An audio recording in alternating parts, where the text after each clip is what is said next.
Brani Galanda, good morning. So today I want to talk about something that's really, really important. And Tony here is helping me. Aren't you, Tony? You know, and I'm sending this blog out to the people purchasing the service, the NDIS support coordinators, the media, the journalists who are reporting on these services, and hopefully to the service providers themselves.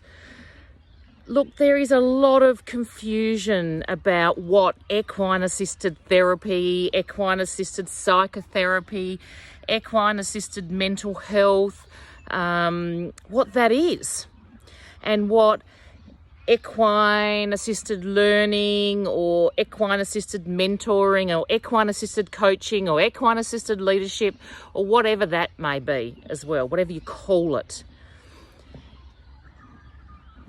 And what also equine therapy is. Now let me be very, very clear. Equine therapy is not about what people are working with horses to help people move through something. Equine therapy actually is therapy to horses, not with horses. Now be very, very clear when you report on this, when you seek that kind of service. Equine-assisted psychotherapy or equine-assisted therapy or equine-assisted mental health can only be delivered by someone with a mental health qualification or who has a mental health specialist working with them at that time.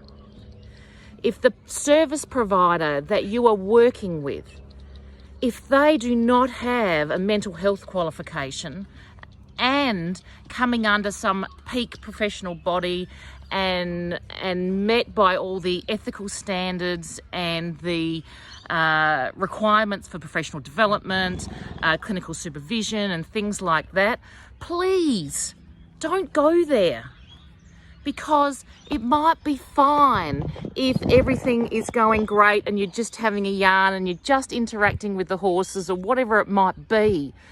But if something comes up, if something is triggered, if you're having a trauma response, whatever it might be, working with someone who does not have the qualifications is not only foolish or misguided, it's dangerous, potentially dangerous.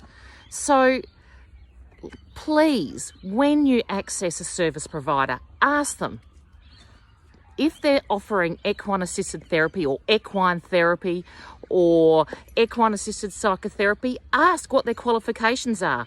Ask which professional body that they're aligned to.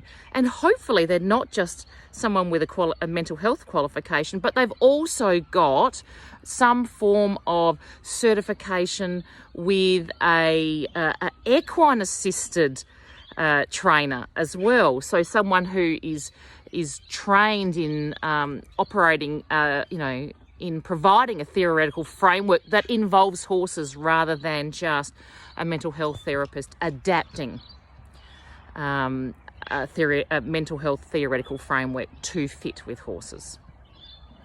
So I'm just going to leave it at that. I just need you to all be really clear, and please, media, when you're talking about equine therapy, make it very clear. If it's talking about therapy working with horses, please call it by its correct name: equine-assisted therapy, equine-assisted psychotherapy, or equine-assisted mental health.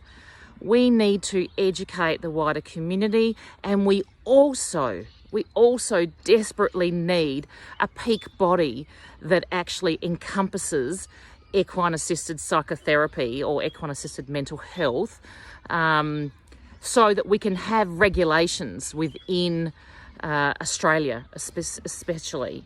We do have some boards that are starting up, but they are not yet governmentally regulated. Now, thank you so much. I'm sorry for my little rant. I'm just seeing it over and over again, and I think it's really for the safety of clients, for the people accessing the service, it's really important that you ask those questions. Thank you. Warida. Bye.